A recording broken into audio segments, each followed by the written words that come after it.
Chris Stuckman. Chris YouTube man Stuckman got in hot water recently. He's a YouTube review man, and he refused. He plain plumb refused to review the newest Spider-Man goofball movie, Madam Web. Now, this is going to be a soft defense of Mr. Stuckman, but also, listen, let's lay the cards out on the table. His video was stupid.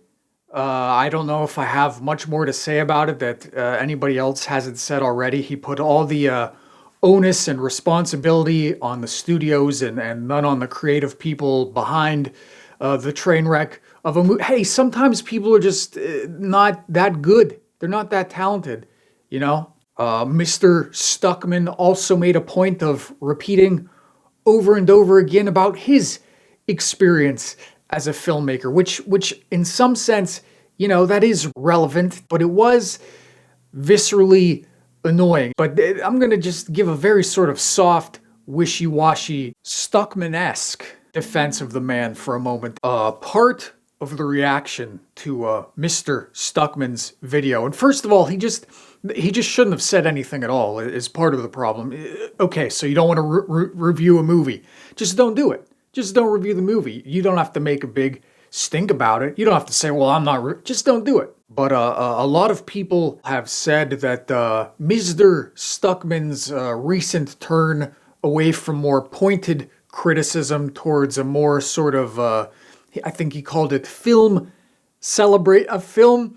turning towards a more film positive... I'm laughing because I'm thinking of body positivity. But anyway, Mr. Stuckman's turn towards a more film positivity centered internet presence. A lot of people have said that that is because he is in the process of making or releasing his own independent film, and he's sort of become more timid, more tepid in his reviews because he's kind of trying to ingratiate himself with that filmmaking system. And while I do think a lot of that is true, that is probably true, there is maybe another element that I haven't really seen brought up, is acting like a retard on the internet can be exhausting.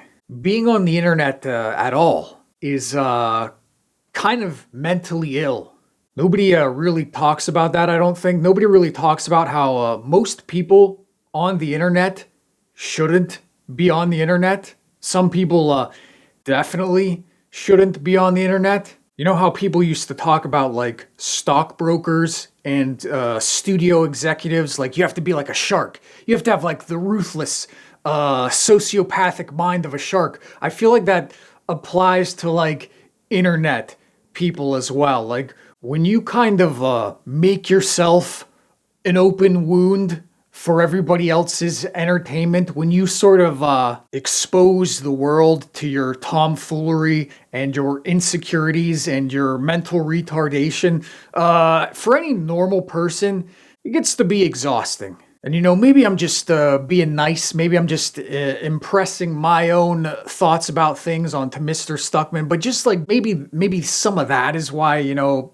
someone like Chris Stuckman would want to turn away from more hyperbolic, more attention-based criticisms. It's an attention-based economy, you know? Like, you get the most eyes by acting like the biggest goofball. And if you are a creative person, if you are an aspiring artist or a creative person and you're sincere about that, there's certain personality traits that go along with that are kind of antagonistic to being an internet guy. Like that's been kind of my experience as well, as there are just certain personality traits that very sort of vocal, intense internet people have that are sort of very opposed to like the quiet, deliberate endeavor of trying to make something, to create something that will last beyond just, you know, an algorithmic boost. But then what is the role of the critic who decides to become an artist? What is the delineation between critic and artist. There have been critics who have made a successful transition into the arts. Francois Truffaut notoriously wrote scathing reviews of his contemporaries in French cinema. He also wrote a lot of praise of some of his contemporaries. There's Gillian Flynn. She was a critic for Entertainment Weekly before she became a writer. But there have been people who have made the leap from critic to throwing their hat in the ring. And so what is the role of someone like Chris Stuckman as his movie is about to release, or after his movie releases? What is the role of the critical drinker? Because he's also got a movie coming out, I guess. He has a short movie and he just put out the trailer for that.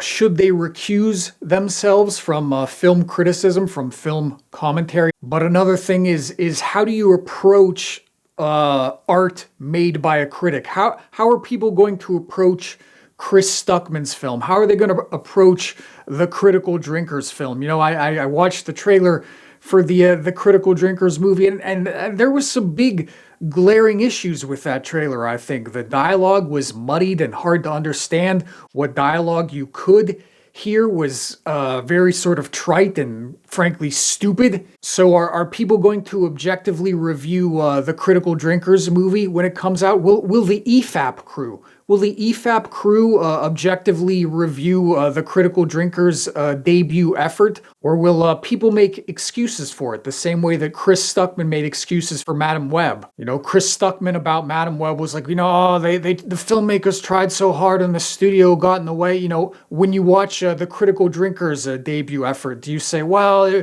you know, if he would have had more money, if he would have had better actors? How do you approach something like that? You know, the thing about Chris Stuckman in trying to sort of temper his online personality, people look at that and they say, you know, I don't want art made by a weakling. I don't want art made by someone who doesn't have a point of view, who is afraid to commit themselves to something. But then at the same time, somebody's going to look at a film by the Critical Drinker and they're going to analyze it through the lens of what he might say in his, you know, criticism of a movie. For instance, there's a part in the trailer where a guy, a much larger man, is pressing down a knife against the much smaller woman, and the woman is valiantly fighting the knife away. And to me, when I watch that, I say, you know, the Critical Drinker would probably say that's unbelievable, because it is. You know, that's just the trailer. Maybe there's some subversion where she does get stabbed or whatever. But when somebody with a big personality does make something, I think there's always the danger of their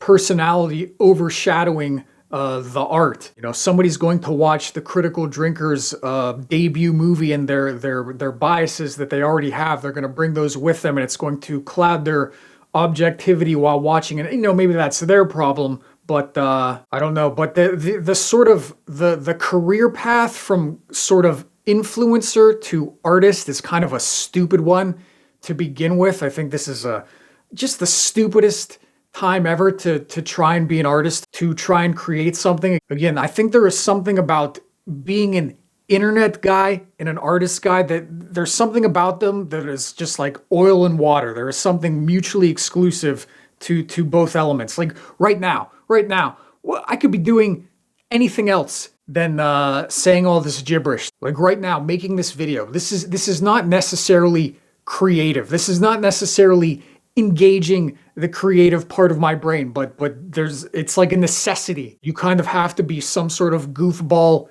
internet guy if you wanted to make art outside of New York and LA, outside of going to NYU and bending yourself over a table.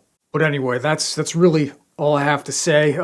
You can read my books. I'm no different than anybody else. I'm no different than these goofballs, and that's why you can buy my books. You can buy and read my books. Better than Chris Stuckman's movies, better than the Critical Drinkers books or movies.